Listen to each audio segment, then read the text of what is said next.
You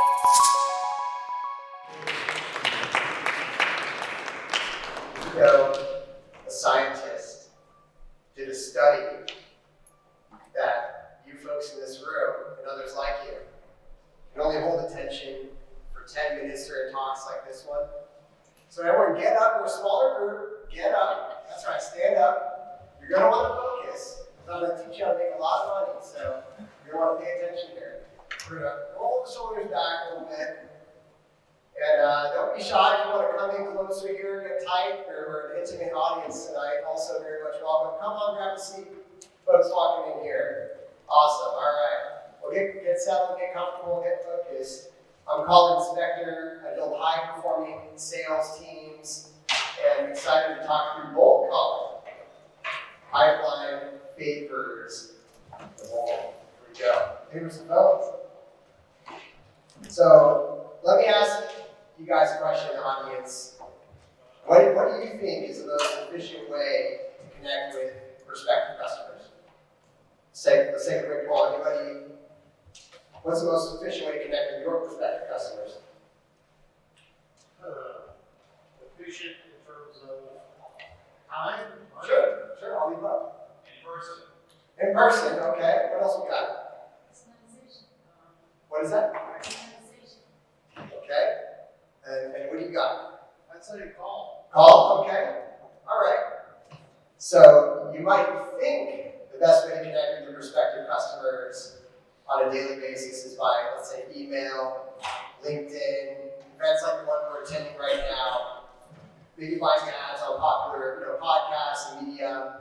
I heard call here, all right? Somebody was paying attention to the title, I think. And of course, AI being the latest and greatest these days, there are certainly ways to generate pipeline efficiently that way.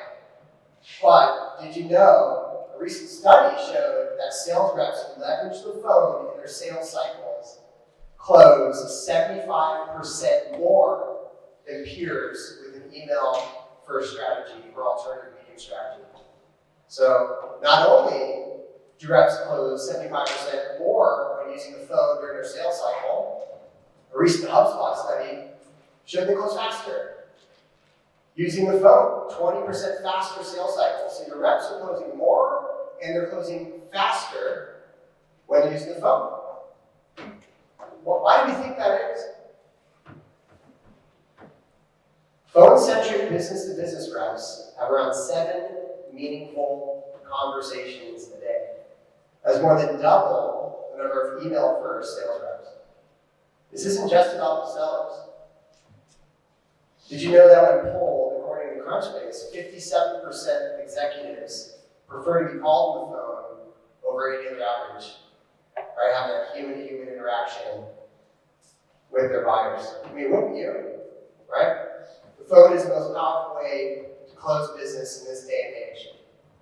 I know that might be scary to hear for some of you, maybe make you a little nervous, right? Picking the phone up again. You're likely investing in other channels right now. But it's possible, it's fruitful and efficient. In fact, I've done it and helped many others do this as well. The phone has been around, right? It's been around a while. But it's old, it's new again, right? The pendulum swings. And today we're going to discuss how to make it scalable, successful, and sustainable in your organization.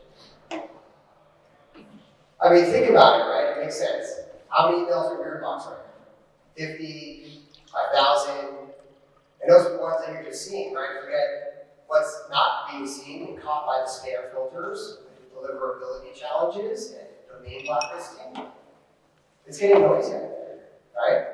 So we have a saying on the sales floor: nothing cuts through the noise like a live conversation. Nothing cuts through the noise like a live conversation. Okay, so you're convinced, right? You're convinced. Calling is the key. So how do we do it, right? Pick up the phone, right? How do we do it? I've done this in multiple organizations. I've seen 0 to 10 million over the phone, 0 to 70 million over the phone. There are a lot of nuances. You need the right training, right script, right management. But today, I'm going to give you guys 3 key ingredients that you can start implementing today to help your team have a high-performance performance, sales, and quality culture. So today, you have your pens, your papers, we've got these 3 key ingredients here. Number 1, set the standard. Sorry, we talked about this before. Set the standard. Your sales team must know going in that they will close 1 out of every 10 leads that they get. They must be prepared for the 9 rejections. You, the executives and sales leaders in this room, must prepare your people. You must set the standard. 1 sale out of 10 is a gift. Anything above that is accelerator money. Anything below that, that's a conversation, right? That's a fail, that's a catastrophe, right? A loss. It might vary slightly for your works, right? But you have to set the standard up front for your people. In my organization, Orum, we expect to close 1 out of every 10 app leads that the salespeople receive. It's the same on the phone, it's the same on executive, 1 out of every 10 conversations, 1 out of every 10 first discovery meetings that the salesperson receives. 1 out of every 10. Anything less than that is a fail. So people know they need to close 100 deals, they need to have 1,000 leads, right? They need to have 1,000 opportunities. Set the standard. Number 2, getting the right person on the phone.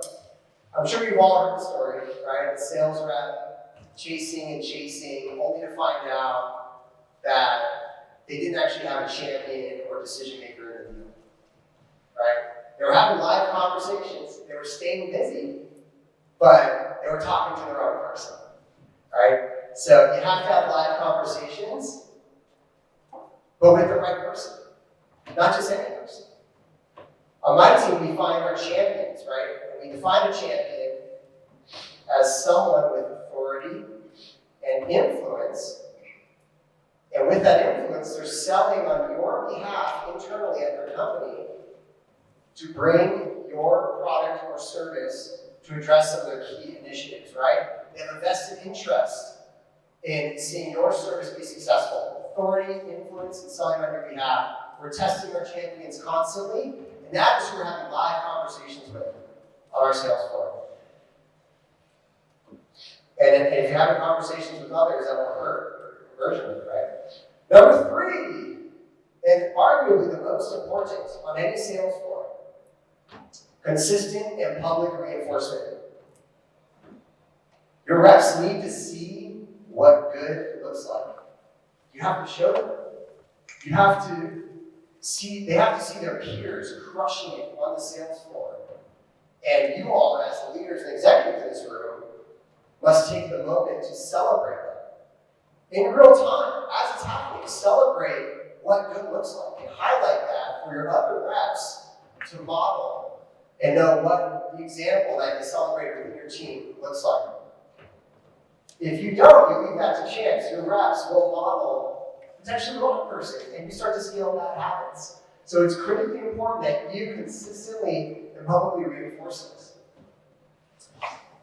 Examples like where the closing call gets a standing round of applause. You must have this, right? I think, think about all the films you see where the hero is talking on the phone, they close the mega deal, and the whole floor erupts and celebrates that closer, that seller. That creates culture.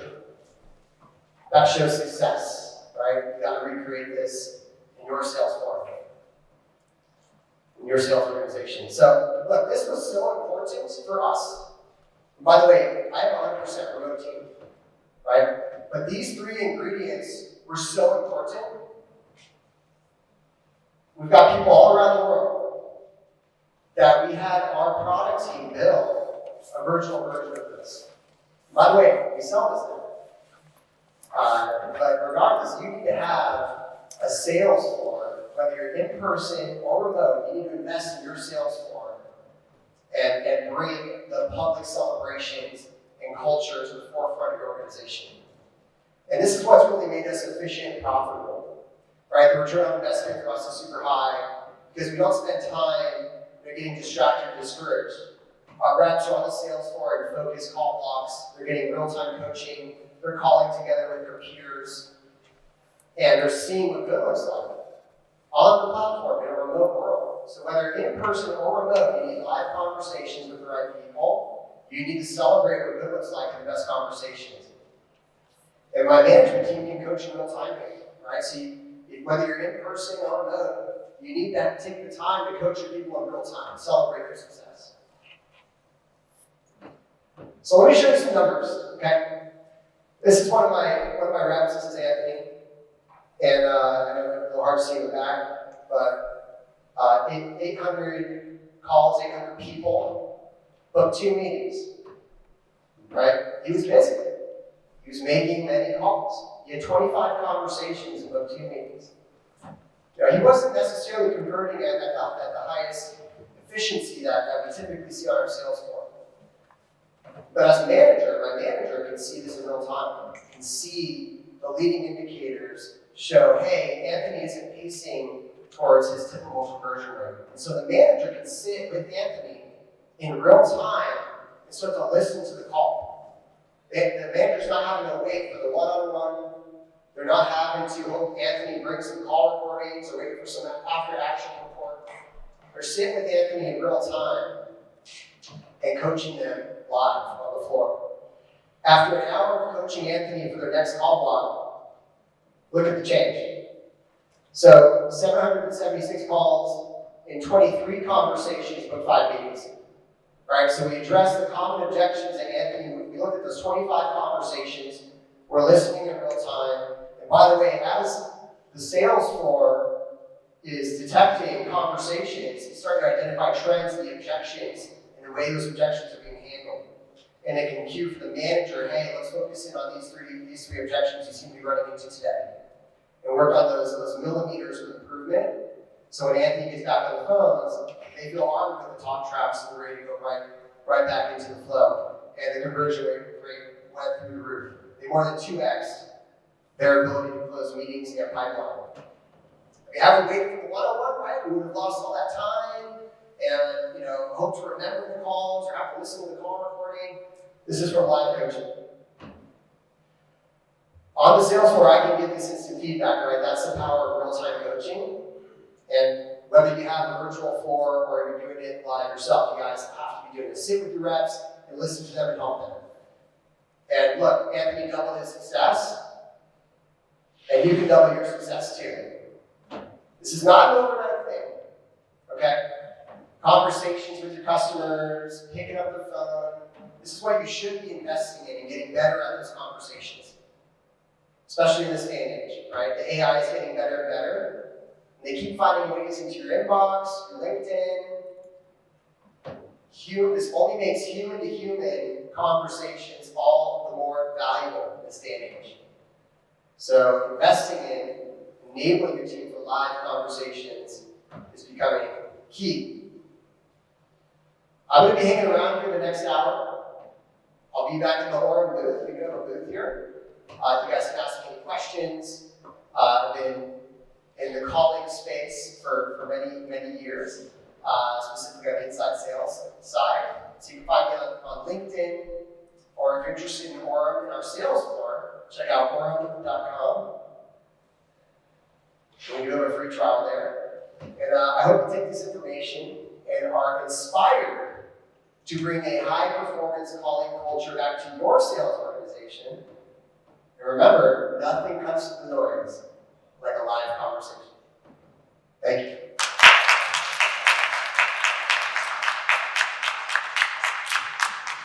I'm happy to take some questions now, and then also back at the Orum booth as well. Colin, what's your sales cadence structure? I think I heard you guys said you use outreach. Is it call first, LinkedIn first? What do you recommend internally for your team? How do you guys work with that? Yeah, so for us, we prescribe specific sales cadences or sequences that work best with Orum, right? And since Orum, the challenge with many sequences and what we've heard consistently from customers is they get stuck on certain steps. The call tasks back up because the rep can't find a good phone number, or they get they're out sick one day, and and then it just holds up the entire sequence that marketing is holding us accountable to on the sales side, and the rep is held accountable to, And you want those emails to fire off, right? You want the person to go through the sequence. And by the way, sequence, right, is the specific steps, the number of calls, emails, LinkedIn touches, direct mail, any other kind of touch that you're putting on a lead before they go into your kind of cooling period and get cycled through, right? So with Orum, we focus in on the call tasks in a sales campaign. We'll complete them automatically and move them to the next step in that campaign, right? So for us, it really depends on your addressable market, who your ICP is, your ideal customer, who you're calling, right? Are you a high velocity sales org, or are you an enterprise with a finite addressable market and you have a limited number of contacts? That's going to influence the design of the sequence.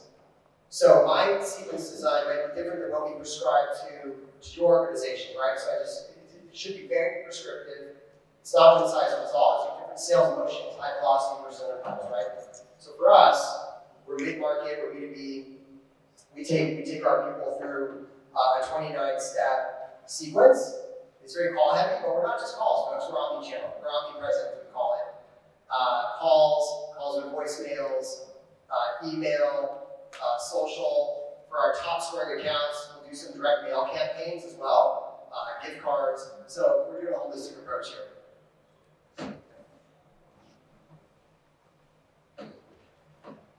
You mentioned that you were constantly testing your champion. Can you speak more about the tactics that you use for that? Sure. I mean, you can flat out ask them, are you my champion?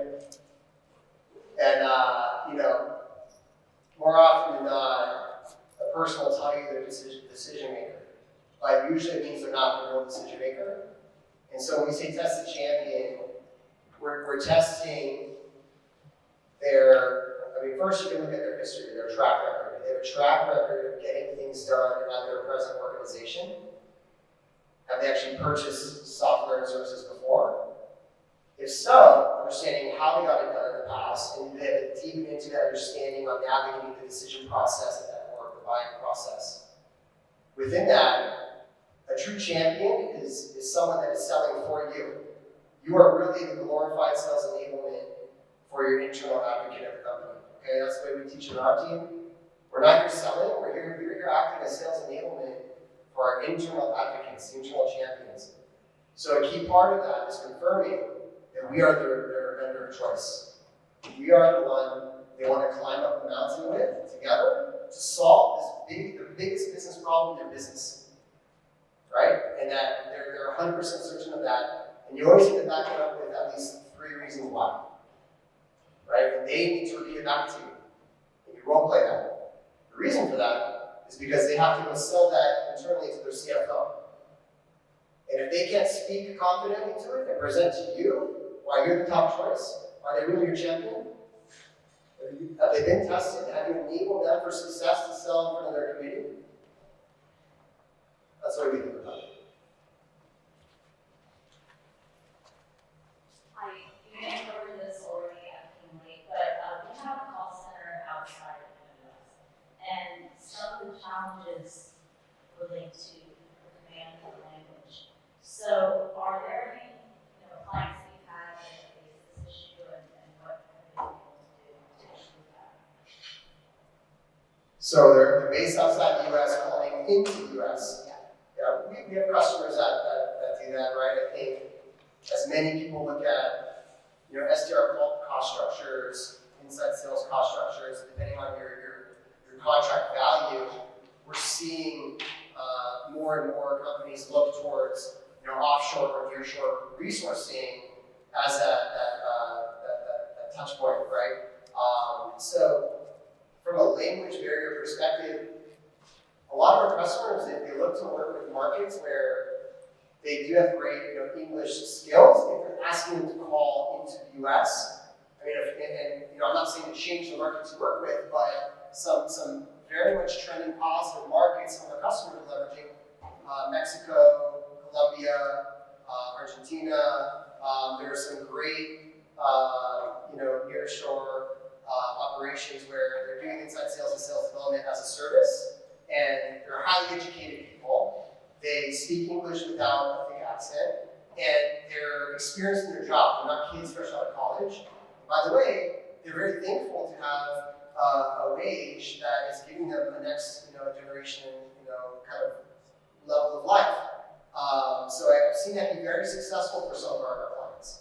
I don't know if that directly answers your question, but I think, a language barrier, can be a challenge, right? So maybe figuring out what market you want to use is that nearshore, offshore first, and if that's an important criteria that the person speaks English clearly, then in selecting that market, we should line up, I would say, first and foremost. I don't know if that totally answers it, but that's the way that I would think about it. If I were to go offshore, I would want to ensure that they're aligned from a cultural tone and language perspective, even if it is offshore. Great, thank you. Sure. I saw on the screen you had a bunch of care about me, like 577 calls. And, Anthony. Yeah. I'm curious, when it comes to those 577 calls, is a portion of that, 776, sorry, even more, is a portion of that from the broadband campaign, where you just have a bunch of contacts in the call and sequence that you're just trying to get a volume of potential connections, and or is in some of that's also those 29 set targeted sequences, or is all of that from those 29 set targeted sequences? And if it is the latter, how the hell are your reps doing all the other activities at 776 people, or is there something about software missing that has that number at 776? Yeah, so great questions, first of all. We do a mix of sequences and just one-off call tasks and follow-up tasks. So in this case, these were cold outbound sequences that we're using here. Now, Anthony, he also will often add one-off call tasks, which are outside of the sales campaign, but in an effort to extra get a chance at people that he wants to perhaps call, ahead of the sequence. So just to answer that first question, the type of sequence it is. I know there's a multi-part question, so can you ask the second part again? Pardon me. Well, I think you answered the first part. I'm just looking Yes. at your people work with 776 contacts at any given time. Sure. I don't know if you seem to tell me the volume, but I remember I've seen 250 on straight outbound is pretty much what I've been working, 3 to 2 contacts per account across the accounts. So 776 is like astronomical. So I'm Yeah. where all those type of tasks come from. Like you have somebody that's just a 5-step call sequence, and you have 100 contacts that are 29-step targeted sequence, or where did that, what's the source of that value? Great question. Yeah. So within our SDR team, we've also divided and conquered the labor as well, right? So, for those familiar with the SDR model, you've taken a full cycle seller and you said, hey, this seller is better served focusing on closing, and I'm going to divide the labor and put part of the labor, which they formerly had to prospect themselves, in an SDR. Okay, so what we've done at Orum is we've taken the SDR, we said, okay, what are the parts of the SDR? It's prospecting and list building, which can be very manual. There are some AI technologies to help that can help us as well today. And then actually talking to live people. And so for our SDRs, we want people that are focused on human-to-human conversations. And so we've taken the SDR's manual labor and provided that. So we have a team of people focusing just on list building and preparing the rep to be able to have conversations. Now, the SDR themselves has to be proficient in which accounts they want to go after and inform the list building team, we call them account development reps, and who they want enriched and sequenced. And then we also work with some AI technologies to help with the list building. Omni Labs is one of them. I highly recommend you check them out. They can automate the adding of contacts to your sequences. And another great service that we've been testing and playing with is called Clay. I'll give them a shout out as well. They're like a ChatGPT of list building, right? So to get to scale like this, you do need you need to help keep up with list building and contact enrichment. Now within Orum, we have some data enrichment mechanisms to help pen phone numbers and ensure reps have contact data. But we also work with 3 or or other data providers. A mixture of some info, Lead IQ, a few others, as well as our own kind of native part of the system.